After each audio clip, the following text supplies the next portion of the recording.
Si Robin Hood, Robin Carreño Padilla na ipinanganak noong November 23, 1969, ay isang kilalang Pilipinong aktor, direktor, at politiko, na malawak na kilala bilang "bad boy" ng pelikulang Pilipino.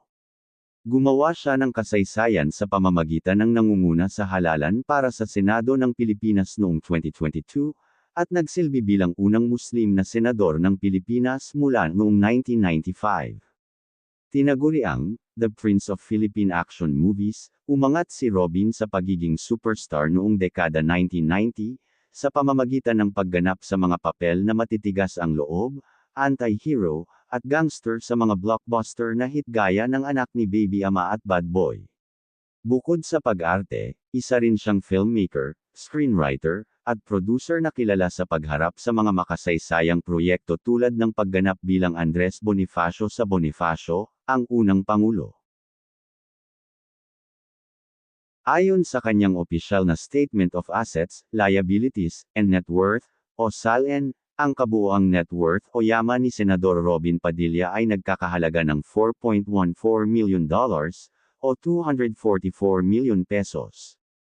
Ang kanyang net worth ay binubuo ng 100 million pesos na halaga ng real properties at 143 million pesos sa iba pang mga ari-arian, kabilang ang isang condominium na nagkakahalaga ng 17.9 na milyong piso at mga firearms.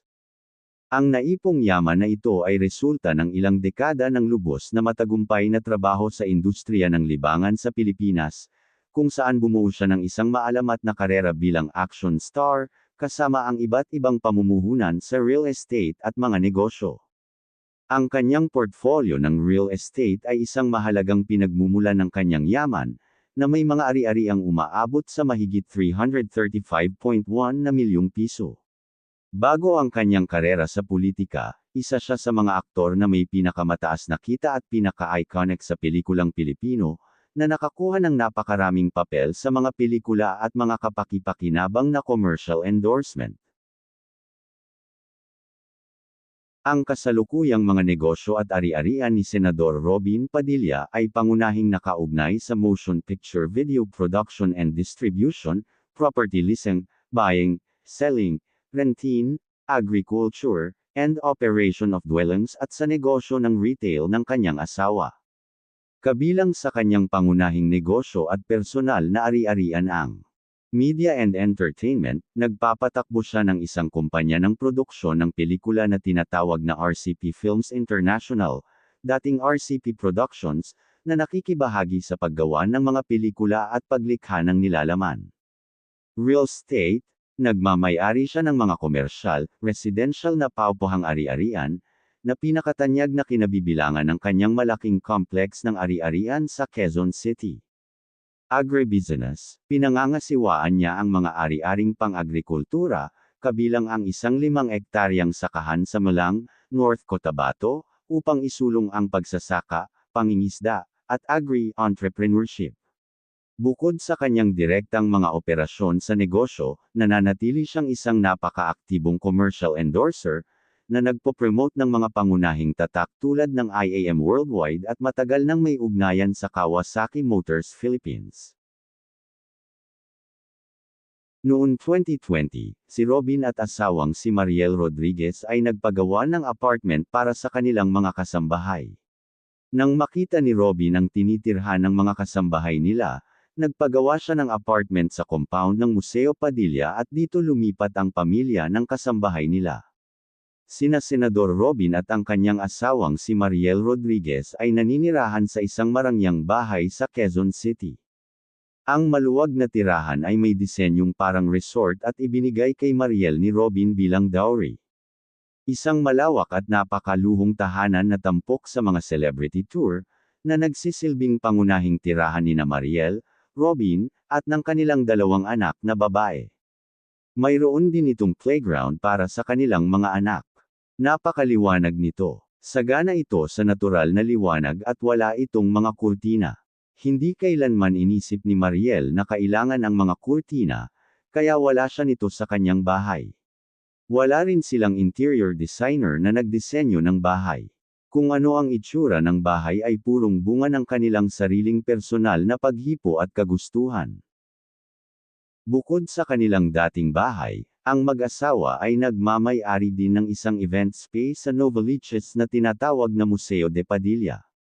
Ang pariralang, Robin Padilla House, ay tumutukoy sa Museo de Padilla, isang malawak na ari-arian sa Quezon City na may inspiration vintage na Espanyol at dating pag-aari ng aktor na naging senador. Dati itong nagsilbing tirahan ng angkan ng Padilla, isang pribadong museo, at isang lugar para sa mga pagtitipon. Ang ari-arian ay may 4 na silid-tulugan na apartment, 2 studio-type na apartment, at isang main house na may 6 na silid-tulugan. Kabilang sa iba pa nitong pasilidad ang isang silid musika, isang conference hall, isang pangunahing kusina, 3 ballroom, at isang meeting hall. Ngayon, bilang isang ancestral house and events venue, tinatanggap nito ang mga individual, magkapareha, at mga kasamahan upang idaos ang kanilang makasaysayang okasyon para mismo sa kasaysayan.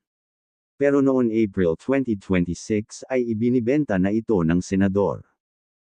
Marami din mga sasakyang nakaparada sa bahay ni Senador Robin bukod sa mga sasakyan ng kanyang asawang si Mariel. Mayroon din silang isang van na Hyundai H350 na ipina-customized pa nila.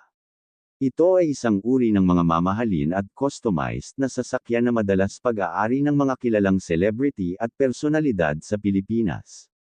Kabilang sa mga kilalang sasakyan ni Robin Padilla ang kanyang isang Humvee. Ito ay isang 4 na gulong na military light truck na ginagawa ng M. General.